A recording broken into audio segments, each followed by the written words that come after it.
dizendo, né? O apóstolo Paulo fala que Tiago, Cefa e João são consideradas as colunas.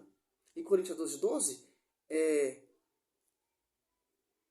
porque o corpo é um todo, com muitos membros, e todos membros do corpo, embora muitos fomos um só corpo. Assim também Cristo, a unidade.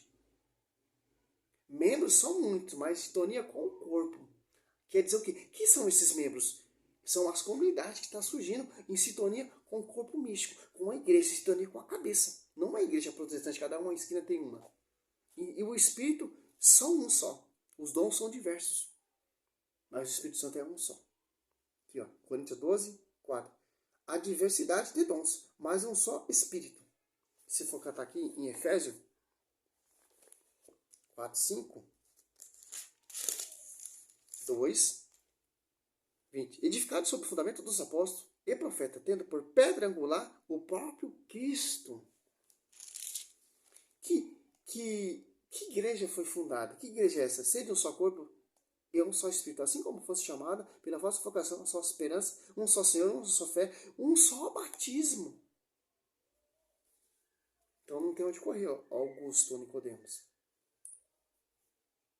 A gente tem resposta a dois dogmas católicos. A pedra é Cristo e, nesse sentido, todos os crentes são parte do edifício. E todos eles são sacerdotes que oferecem a Deus sacrifícios espirituais através de Jesus Cristo. O Papa Pedro matou... Sacerdotes, sim, ordenados. Todo mundo não é sacerdote. Você tem a consagração como sacerdote? Você tem o pastoreio? Você tem o envio? Você são sucessores dos apóstolos? Não. Para ele, todo mundo, com essa visão dele, todo mundo pode ligar. Todo mundo é a pedra. Todo mundo é sacerdote. O Velho Testamento discorda disso. Porta-voz Moisés morre, Josué sucede. O Araão morre, seu filho sucede e vai assim. Então, essa interpretação sua, sim, matou mesmo. A sua mentira, a sua distorção. Pedra é Cristo. Pedra é Pedro que vai edificar esse edifício, e os sacerdotes, que são o fundamento dos apóstolos, e os bispos são os sucessores dos apóstolos, que vai edificar esse edifício. Como vai edificar esse edifício? O corpo místico, a esposa de Cristo, fazendo sacrifício. Só quem pode fazer esse sacrifício e a consagração, tanto no Velho Testamento e no Novo, é sacerdote. Quem são os novos sacerdotes elegidos por Cristo? Que ele enviou, que ele capacitou, que ele deu autoridade de ligar e desligar. Todo mundo não pode ligar ao Augusto Nicodemos. A Universal tem sacerdote? No fundamento dos apóstolos? Não aquele sacerdote que de Macedo ressuscitou lá do tempo do rei Salomão. Aquela heresia, aquela baboseira. Não. A Mundial tem sacerdote? A Plenitude do Dom de Deus tem sacerdote? A Batista, a Luterana tem sacerdote? Não tem. A única que tem sacerdote, mais de 2000 anos de tradição, desde Pedro até o Papa Francisco, são 266 papas, que tem a chave de ligar e desligar, é só a Igreja Católica Apostólica Romana.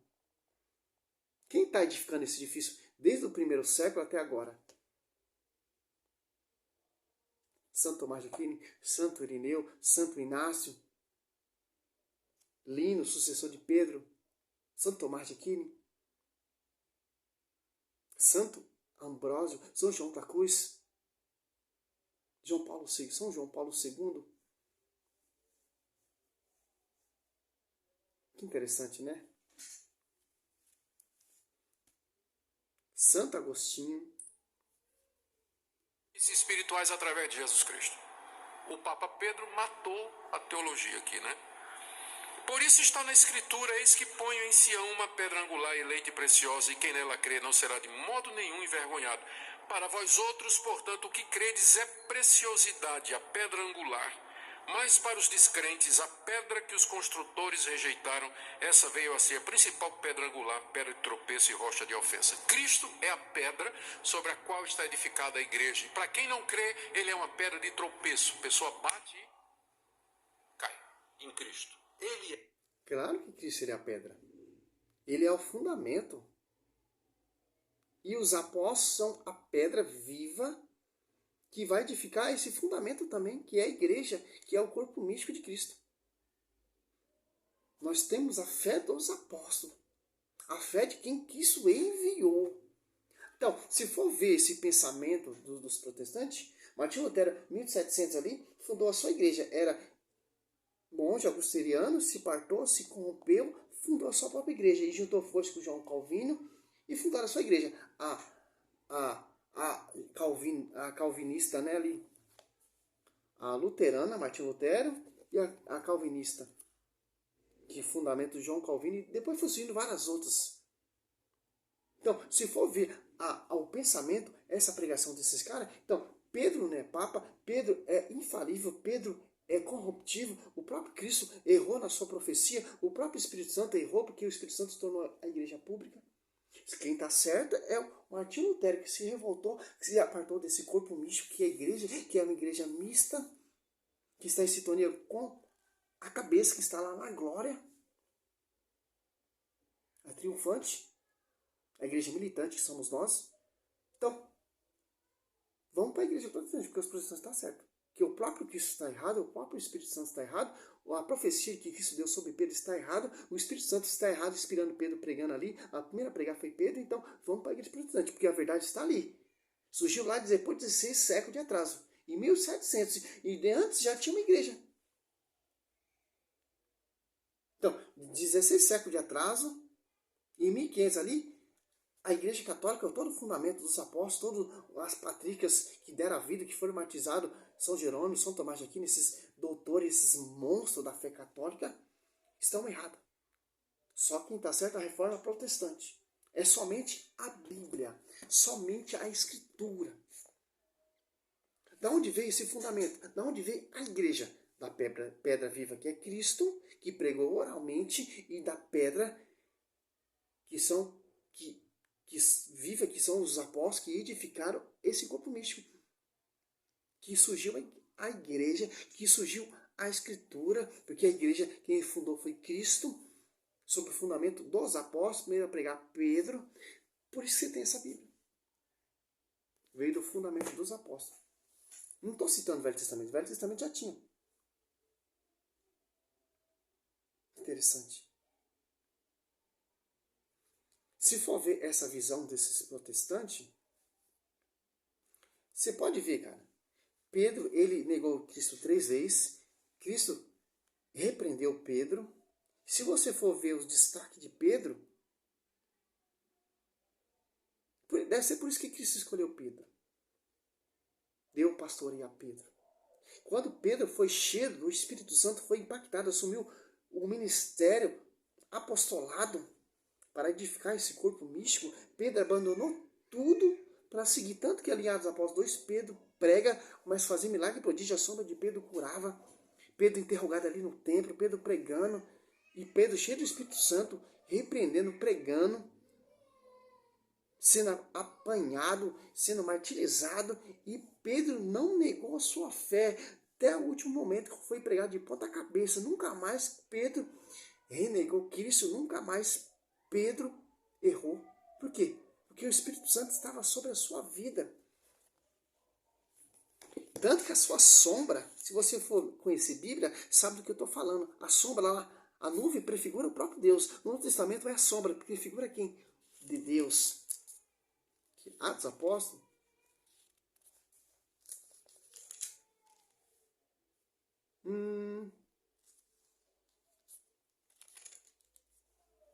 Cinco. Olha só que interessante, ó. 12. Enquanto isso realizava-se entre os povos, pelas mãos dos apóstolos, muitos milagres e prodígios. Reuniu-se ele, todos, unânime, no pórtico de Salomão. Um pórtico cheio de mais escultura, hein? Dos outros, ninguém ousava juntar-se a eles, mas o povo lhe tributava grandes louvores. Cada vez aumentava a multidão dos homens e mulheres que acreditavam no Senhor.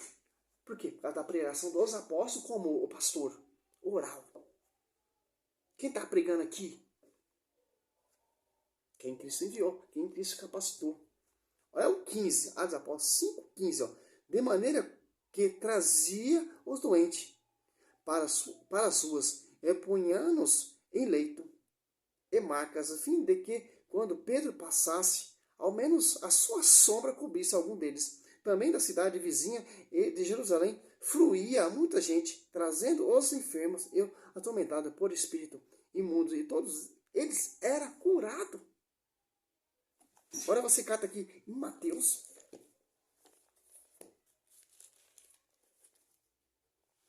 5, olha só, 23. Jesus percorria toda a Galiléia, ensinando nas sinagogas, pregando o evangelho do reino e curando todos os doentes e enfermidades entre o povo. A sua fama espalhou-se por toda a Síria, trazia os doentes, os enfermos, os possessos, os lunáticos, os paralíticos, ele curava todos. Ora, grande multidão acompanharam-no da Galiléia e da Decápolis, de Jerusalém, da Judéia e dos países do outro lado do Jordão.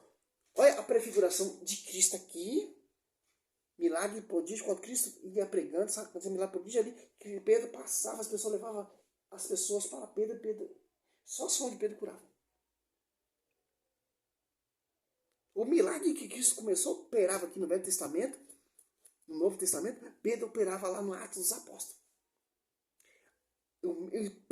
Cristo pregando aqui em Marcos, São Lucas, o evangelista mostrando a pregação de Pedro, ou de Cristo, Pedro pregando ali como Cristo pregou no Atos dos Apóstolos. Esse mesmo Espírito Santo que estava sobre a vida de Cristo aqui, nos 4 evangelhos, está sobre a vida de Pedro. E essa profecia que Cristo deu são Mateus 16, Marcos 8, Lucas 9, está ali sobre a profecia de Atos dos Apóstolos, Pedro concretizando que Cristo profetizou. Me mostra onde tem falha de Pedro, quando Pedro foi cheio do Espírito Santo, cheio do Paráclito, cheio da unção, cheio da glória, para edificar essa igreja. Então Pedro, ele é a pedra que vai edificar essa igreja, esse edifício. E o apóstolo Paulo, ele é o último menor de todos os apóstolos, que ele perseguiu a igreja, que é o corpo místico de Cristo. Então tem uma igreja, Augusto Nicodemos, fundada, estipulada. E tem pastoreio, tem doutrina, tem um só Espírito Santo, uma só fé, um só batismo, um só evangelho, para a honra e glória. Acorda, católicos, acorda. Acorda. Acorda, sacerdotes, que nós temos a verdade. A Escritura é a verdade da Igreja Católica Apostólica, porque ela mostra a tradição, ela mostra o magistério, ela mostra o pastoreio, ela mostra como Pedro pregou, de acordo com o que Cristo ensinou. Interessante. Então não vem com essa ladainha, Augusto Nicodemos, ou vocês protestantes, porque não tem como. Você pode usar a Escritura, mas a Escritura vai desmascarar vocês, porque a Escritura é infalível, porque a Escritura vem da igreja, foi compilada pela igreja. A Escritura é católica, apostólica, romana. Por isso que eu sou católico. Que a Escritura vem para os católicos, que está na unidade, que está no pastoreio, no fundamento dos apóstolos. Não é a igrejinha que veio 16 séculos, ou não é a igrejinha fundo de quintal, onde era um boteco, fechou, colocou a Bíblia, fundou uma igreja. Não é assim, não. A minha igreja não tem placa. A minha igreja foi fundada com sangue. A minha igreja foi edificada com sangue. A minha igreja é a esposa de Cristo na terra. Uma igreja mística que está em sintonia com Cristo. E tem acesso de ligar e desligar. Essa é a minha resposta. Salve Maria, sou missionário servo Roberto. Acorda, católico, salve Maria.